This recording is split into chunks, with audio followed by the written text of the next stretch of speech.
I'm here to tell you if Assassin's Creed Black Flag Resynced is worth playing, whether you're playing it for the first time or coming back to it. I'm gonna be honest with you, some of the stuff they added here kind of surprised me. Let's take a look.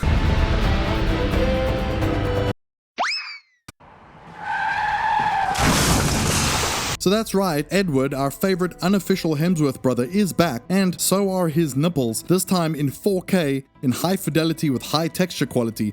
Look at those bad. So is this actually a remake or just like sort of a remaster? We've been fooled before, and I tell you, I will not have this any longer. Fool me once.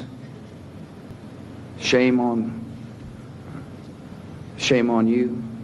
This is actually a remake, so I kind of take that back. What they've done here is they've actually taken the old game in terms of like the story and the characters and all that stuff, and they've moved it into the new interface, the new systems, the new graphics and everything that come with the engine that was used for Assassin's Creed Shadows. This also includes the control systems, which are more modern now, so no more things like holding in the right trigger while you're running to do parkour and all that nonsense. You sprint and do parkour by clicking in the left stick and pressing the A button, just like the French parkour founders intended. Why?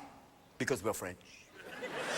And being able to crouch whenever I want with the B button, because if I want to teabag a dead Spanish soldier, I will teabag a dead Spanish soldier. Don't get between me and my dreams. The graphics in the remake are gorgeous. They almost look as good as your mom does in that dress I bought her. But seriously, this graphics engine serves this game and its environments really well. It looked really good in Assassin's Creed Shadows, but like, look at this place. This is some tropical island holiday bullshit. So also just like Shadows, you've got your really good graphics modes on consoles where you've got performance with 60 FPS, and then you've got the quality mode with ray tracing and all that at 30 FPS. But if you're lucky enough to be a fancy pants like some of us, you have a screen that can do 120 Hertz. And if you've got that, you can use the balance mode, and the balance mode runs at 40 frames a second with basically everything on that's in the quality mode, and it just looks and runs amazing. Edward Capital, I do love me some underwater treasure. Oh, bollocks. Now, you know how much Ubisoft loves interfaces and icons, and they've also updated all of that to all of the modern stuff. So your whole menu structure and everything looks very similar, again, to Shadows, and it's going to feel very familiar if you just came off of that and stepped into this.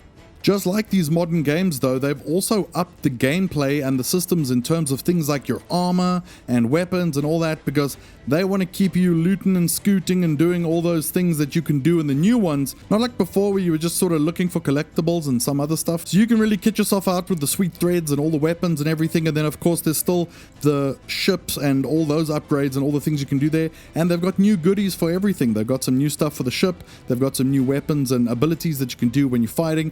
I mean, they've gone all Mortal Kombat on this bitch by adding the ability to not only foot sweep, but you can even do a scorpion get over here type of thing with a rope dagger, and even bust out some John Wick moves with your pistols. And you know what? It's all kind of fun and just adds a whole bunch of extra sense of adventure to this whole scenario where they take you being a cool pirate and then make you do lame things like have to sneak around in bushes. Ow, what the? Oh, sweet.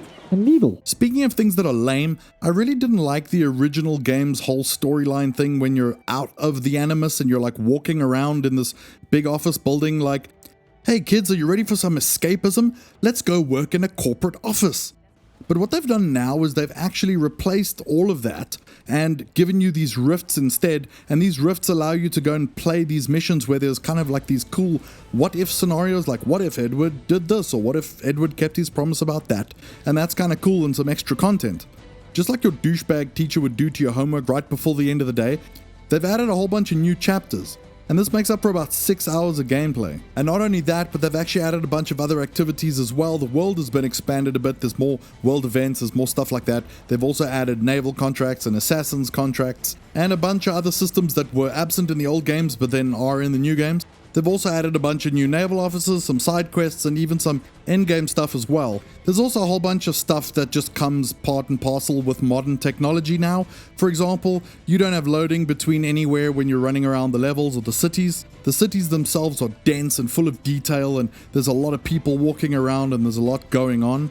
The weather effects and everything in the game, as well as the day-night stuff, also looks really cool. So you've got that added to everything, and it really helps bring the world alive. And also the facial animations and details and things like that just look spectacular as well. They've done quite a good job with that, because it doesn't feel like they've taken the old animations and the old things and just put on some new extra coats of paint, but it kind of looks weird and dated.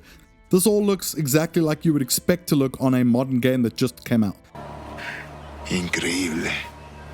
The assassins have more resources than I had imagined. You know, I actually went back to watch some gameplay and some footage of the original game just to compare it to what I had just experienced playing this, and I was quite surprised at first because it felt to me like it was actually way more similar than I realized, in terms of thinking, hey, is it really worth buying this new one when the old one still kind of looks good, especially if you can play it on a PC or some system that does the auto upraising or better frame rates and things.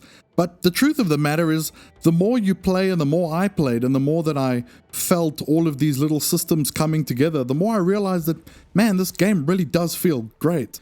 It still has some of the problems from before, which I can't really ever shake. And I mean, most of them are really around the story, like how Edward isn't really an assassin in the beginning of the game, but then he gets the outfit and the blades and things, and suddenly he can kind of pull off all these moves, and he's got eagle vision and all of that stuff. And it reminds me that the one thing that frustrated me about this game when it first came out is that it reminded me how badly I wanted Ubisoft to just split these franchises in two and give us a Assassin's Creed franchise and then some sort of swashbuckling pirate franchise. This game made me realize I don't want to be hiding around in bushes.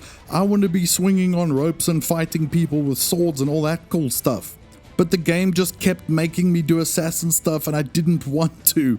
But at least in this game, with the systems it's got, it feels like I've got a little bit more freedom to kind of do it a little bit more the way I want to do it, and that's pretty cool. If I've sounded pretty positive about this game so far, it's because I am. I don't like playing games again, even if it's a game that's been polished up, but the truth is that they've done enough here that this game has left me with a feeling of excitement, and I'll be honest with you, I didn't go in with that feeling. I went in with an open mind, and I went in knowing that this is a really good game, so there should be something good here if they just kind of stick to the basics and improve everything with the newer graphics and technology and all of that, but I'm surprised to say that they kind of nailed this. So I think you might be one of a few different types of people here. Maybe you're someone who played the game originally when it came out and you're wondering if it's worth going back again because you've already played this game. Your miles may vary because it also depends on what you want out of the game.